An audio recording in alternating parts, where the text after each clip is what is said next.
Ciao ragazzi, ben ritrovati sul canale. Quest'oggi parleremo di assetto, in modo particolare dell'assetto per la Jeep KJ. Non sarà semplicemente un video unboxing, ma vi parlerò più nel dettaglio delle varie soluzioni che ci sono in commercio e di quello che fa più al caso nostro.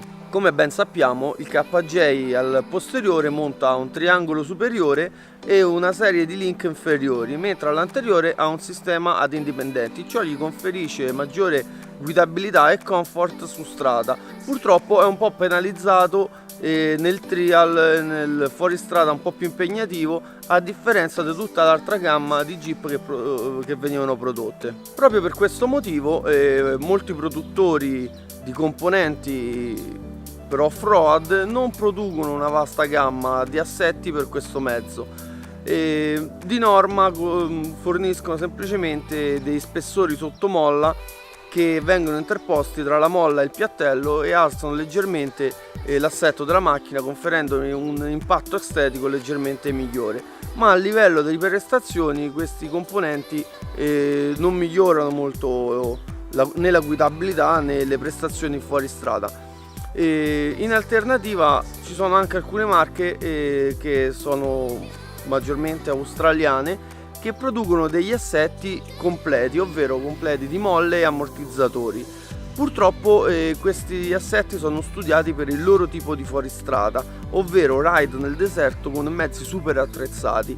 Logicamente tutti questi accessori tipo paraurti gravoso, due ruote di scorta, binde e quant'altro determinano un eccessivo peso del mezzo, quindi loro hanno ideato queste sospensioni che supportano tutto questo peso. Purtroppo per il tipo di fuoristrada che noi facciamo qui in Italia, questi tipi di sospensioni non sono ideali, perché il mezzo si irrigidirebbe talmente tanto e diventerebbe molto scomodo in autostrada o in qualsiasi caso sulle strade asfaltate. Per questo motivo c'è una casa italiana, che esempio XT Automotive, che produce un set di molle che sono allo stesso modo leggermente più alte delle originali di circa 1,5 pollici, ovvero 4 cm, ma allo stesso tempo fanno rimanere il mezzo morbido e confortevole e, come per logica che sia, sono il giusto compromesso anche per il tipo di fuoristrada che può fare questo mezzo qui in Italia. Proprio in questi giorni mi è arrivato il pacco con il nuovo assetto. L'ho acquistato da Traction 4x4 semplicemente perché mi proponeva un pacchetto di ammortizzatori e molle che facevano al caso mio, ovvero le molle XT Automotive di cui abbiamo appena parlato e un set di 4 ammortizzatori dell'Arancio, che sono ammortizzatori abbastanza buoni di qualità, non sono proprio da alte prestazioni, ma fanno il loro sporco lavoro. Ora vi mostrerò come è composto l'assetto e parleremo un po' più nel dettaglio sia delle molle che degli ammortizzatori. Eccoci ragazzi, all'interno del pacco vi erano le due molle anteriori, le due molle posteriori, una coppia di ammortizzatori posteriori occhio occhio sempre dell'Arancio e i due ammortizzatori anteriori, che sono più grandi perché sono quelli che si inseriscono all'interno delle molle sui sistemi ad indipendenti. All'interno della confezione vi era anche qualche gadget tipo l'accendino che ci ha spedito gentilmente Traction 4x4, il loro catalogo con tutta l'accessoristica che possiamo trovare da loro e gli adesivi. Iniziamo a parlare delle molle. Abbiamo scelto questo set di molle perché, come vi dicevo prima, non sono estremamente rigide, ma sono leggermente più alte delle originali di circa 4 cm, ovvero più o meno 1,5 pollici. Abbiamo deciso di sostituirle perché il nostro mezzo, dopo anni di lavoro sia su strada che in fuoristrada, aveva dei problemi ai semiassi anteriori. Dopo aver sostituito i semiassi anteriori ci siamo resi conto che lavoravano nel modo errato, perché le sospensioni anteriori si erano scaricate e quindi, abbassando l'assetto, i semiassi anteriori lavoravano quasi in negativo. Per questo motivo quando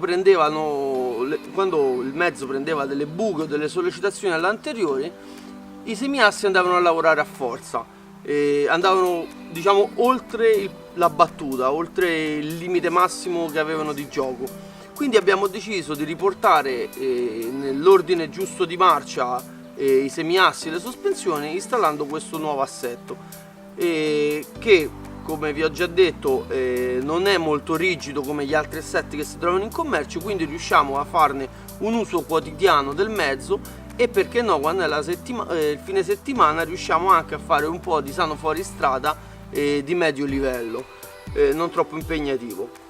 Questo genere di molle prodotte da XT Automotive, di cui vi lascerò il link in descrizione, sono prodotte con un ottimo acciaio made in Italy, e dopo la lavorazione della molla, la forgiatura della molla, viene eseguito anche un trattamento di pallinatura.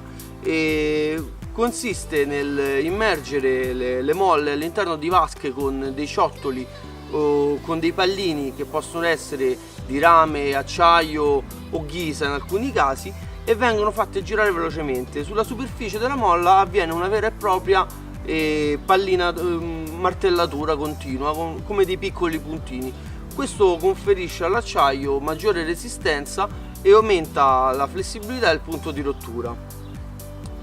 Per quanto riguarda le molle, penso di avervi detto tutto. Come vi ho detto prima, io ho preso un kit già completo, in modo che non perdiamo tempo o non facciamo prove inutili installando magari prima le molle, poi vediamo che gli ammortizzatori non sono a misura e quindi dobbiamo pagare una nuova spedizione per acquistare un nuovo set di ammortizzatori, sperando che sia della misura giusta. Come vi dicevo, da Traction 4x4 sono riuscito a trovare un kit già bello che pronto, che una volta arrivato possiamo installare senza nessun problema dal nostro meccanico di fiducia. Ci sono due kit disponibili e le molle sono le identiche.